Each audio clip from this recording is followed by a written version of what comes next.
Дэлхий хязгаарлагдмал учраас бодис дахин ашиглагдаж дахин боловсруулагддаг. Тиймээс таны видеогийн атомод өмнө агаар, хөрс, ус, хад чулуу дунд байсан байж болно. Эдгээр атомыг олон сая амьд биед тухайлбал динозавр, брокколи, ургамал, тэгээд бүр Авраам Линкольнийн хүртэл ашиглаж байсан гэж боддоо. Харин таны пенис гарсны дараа тэдгээр нь дахин бусад амьд организмд эсвэл байгаль орчинд чингдэг. Энэ нь бодисын дахин эргэлтийг тэжээлийн эргэлт буюу nutrition cycle гэж нэрлэгддэг.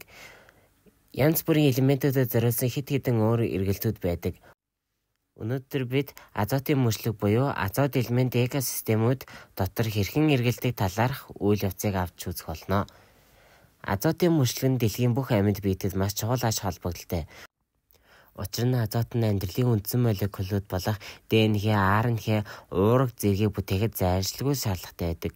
Хэрэв азот байхгүй бол бидний мэдих амьдрал орших боломжгүй. Тиймээс энэ мөчлөг хэрхэн ажилтгийг багахан ч гэсэн ойлгох нь маш чухал. Азотын хий буюу N2 нь агаар мандлын 78% эзэлдэг. Та түүнийг байнга амьсгалаар авч гаргаж байдаг. Одоо ч гэсэн та түүнийг амьсгалж байна. Гэвч N2 хийн дээр дурдсан чухал молекулуудыг бий болгоход шууд ашиглагддаггүй. Учир нь N2 дахь хоёр азотын атомын хооронд 3 чиргийг маш хүчтэй холбон барьсан холбоо байдаг ба энэ нь бараг супер наалтсан мэт байдаг болохоор салгаж урвалд оруулахад тун хэцүү байдаг. Гэхдээ байгальд азот фиксачлагч бактери гэж нэрлэгддэг тусгай бактериуд байдаг. Эдгээр нь хөрсөнд болон буурцаг дургамлуудын үндэсний загналанд орчих ба зарим тохиолдолд өөр орчинд ч байдаг. Тэд азотын хийн хүчтэй холбоог задлж ус төрөгчтэй нэгтгэн аммиак эсвэл аммоник үүсгэдэг. Энэ үйл явц нь агаар дахь азотыг хөрсөнд оруулж байгаа тул азотын фиксац буюу азотын бэлэх гэж нэрлэгддэг. Аммиакийг ургамал шууд шингээ авч өөрийн бие шаардлагатай ДНХ, уурга зэрэг молекулуудыг бүтээхэд ашиглаж чаддаг. Энэ процессыг ассимиляц гэдэг. Гэхдээ бүх аммиак ургамалд шууд шингэдэггүй. Хэд их аммиак нь ургамалд хортой байж болдог тул заримдаа ургамлууд азотын өөр нэгдэл бодлох нитратуудыг илүү амархан шингээдэг. Иймээс аммиакийг нитрат болгон хувиргах үйл явц болох нитрификац дараагийн шат болно. Нитрификац нь нитрификатор бактериар хийгдэг бөгөөд тэд аммиак хүчил төрөгч нэмснээр нитрит дараа нь нитрат болгон хувиргана. Хүчил төрөгч шаардлагадаг тул энэ процесс нь агаар ихтэй хөрсөнд илүү үр дүнтэй өгдөг. Нитрат нь аммиактай адил ургамал тэжээл болж өгдөг бөгөөд ургамал түүний шингэн авч ДНХ, РНХ, уурга зэрэг гол молекулуудыг бүтээхэд ашиглагдана. Ингэснээр азот ургамлын биед орж дараа нь хүнс тэжээлийн сүлжээгээр дамжин бусад амьтдад шилждэг. Жишээлбэл амтан ургамал идэхэд түүний агуулсан азот тухайн амьтанд орно. Тэр амьтан идэгдсэн тохиолдолд азот дараагийн махчин амьтанд шилждэг. Гэвч эзэст нь бүх амьд бие түгэж задардаг. Энэ үед тэдгээрээ агуулж байсан азот дахин хөрсөнд аммиак хэлбэрээр орж ирнэ. Энэ процессыг аммонификаци гэж нэрлэдэг. Ингэж үүссэн аммиакийг ургамал дахин шингээх эсвэл нитрат болгон хувиргах боломжтой. Ийхүү азот дахин эргэдэж байдаг. Гэхдээ бид нэг чухал хэсгийг орхитуулсан байна. Азотын хий яаж агаар мандалд дахин орж очдог бэ? Үүнийг денитрификатор бактери хийдэг бөгөөд энэ үйл явцыг денитрификац буюу нитрат гүйжих гэнэ.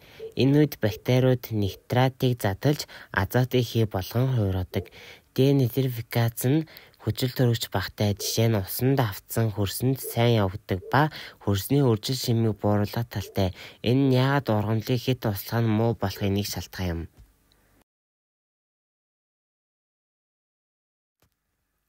Азот бол металл биш элемент бөгөөд үеийг системийн 10 дугаар бүлэгт багтдаг. Химийн тэмдэглэгээ нь атомын дугаар нь 7. Энэ 7 протоныг болон 7 электроныг агуулдаг. Азот их нэр нь эртний грекийн нейтрон буюу байгалийн сода гэсэн үгнээс гаралтай. Учир нь энэ нэртээр үед азотын нэгдлүүдийн сод үйлдвэрлэхэд өргөнөөр ашиглагдж байжээ. Азотыг 1772 онд Шотландын эмч хиймч Даниэл Резерфорд агаар дээр хийсэн туршилтуудынхаа үеэр нээсэн байна. Харин 1883 онд Фойшийн физикч хиймч Зигмунд Врублевский болон Швейцарын хиймч Карл Бундт Нар азотыг анх удаа шингэн төлөвт оруулж чадсан нь өнөө үед хэрэглэгдэж буй шингэн азотын олон хэрэглээг бий болгоход хүргэсэн. Азот нь орчлон ертөнцид хамгийн элбэг тархсан элементүүдийн нэг бөгөөд манай дэлхийн агаар мандлын хамгийн их эзлэх хувьтай юм. Агаарын 78% азот эзэлдэг. Атмосферийн азотын ихэнх нь диатомик молекул буюу хоёр азотын атом хоорондоо холбоотой энэ хоёр хэлбэрээр оршдог. Газрын царцдасд азот нь голчлон нитратын эрдэсүүд натрийн нитрат, калийн нитрат гэх мэт хэлбэрээр оршдог бөгөөд эдгээр нь ургамалд тижээлөх бордоо болгон ашиглагддаг.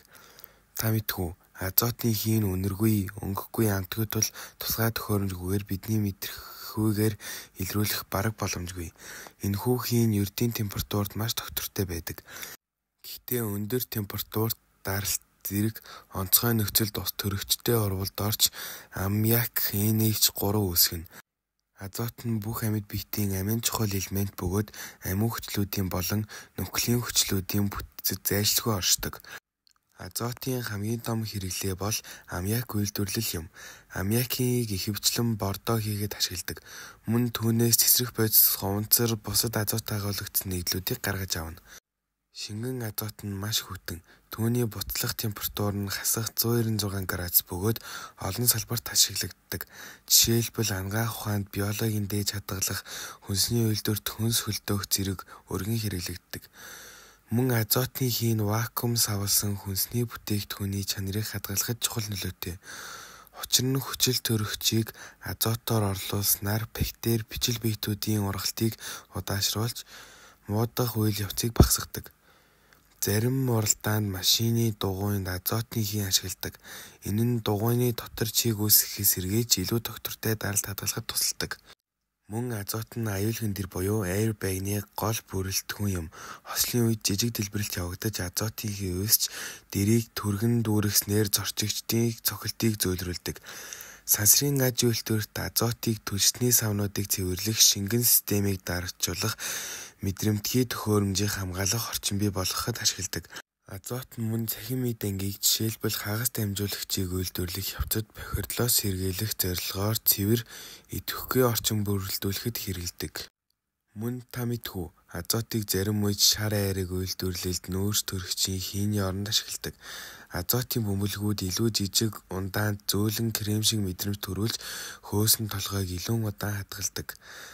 Газрын тос, байгалийн хийн салбарт азотыг өрөмдөх, хагалах, газрын тосны гарцыг нэмэгдүүлэх ажиллагаанд ашигладаг. Мөн шугам, хоолой болон сав суулгын тесрэлт галын аюулаас сэргийлэн цэвэрлэхэд хэрэглэгддэг. Гэхдээ нэг зүйлийг анхаарах хэрэгтэй.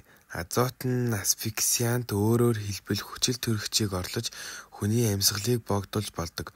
Тиймээс азоттой ажиллахдаа заавал аюулгүй ажиллагааг чанд баримтлах шаардлагатай юм. Аммиак. Азотын нэглүүдээс аммиак үйлдвэрлэлийн чухал ач холбогдолтой юм. Аммиак өнгөгүй, хурц үнэртэй, усанд маш сайн устдаг, хасах 77.7 Цельс температурт тайлж, хасах 32.4 Цельс температурт буцалдаг, хүрээлэн буй орчны стандарт даралт температурт хий төлөвт оршдог, агаараас бараг 2 дахин хөнгөн хий. Аммиакийн молекул дахь азотын атом нэг чөлөө тос 3 дундын хос электронтой учир уралжин пирамид бүтцтэй. Усанд уусаж стандарт даралтад тэг Цельс температурт 47%, 25 Цельс температурт 31%, 50 Цельс температурт 28%-ийн уусмал үүсгэнэ. Аммиак металлуудыг сайн уусгадаг, сул суурилах шинжтэй 6-7 атмосферын даралтын доор гам боллоонд хадгалдаг. Аммиак протонтой координатын коваленти холбоогоор холбогдож аммонийн ион үүсгэдэг. Аммиак харж чаддаггүй боловч цэвэр хүчил төрөгч дотор шатаж азот үүсгэдэг. Хэрэв энэ урлыг катализертэй явуулбал азот 2-ын оксид үүснэ.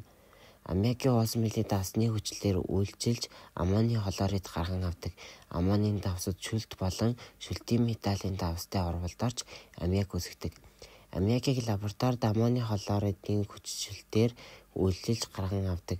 Урвалаар ялгарсан урыг кальцийн оксидод шингээж хуурай аммиак гарган авна.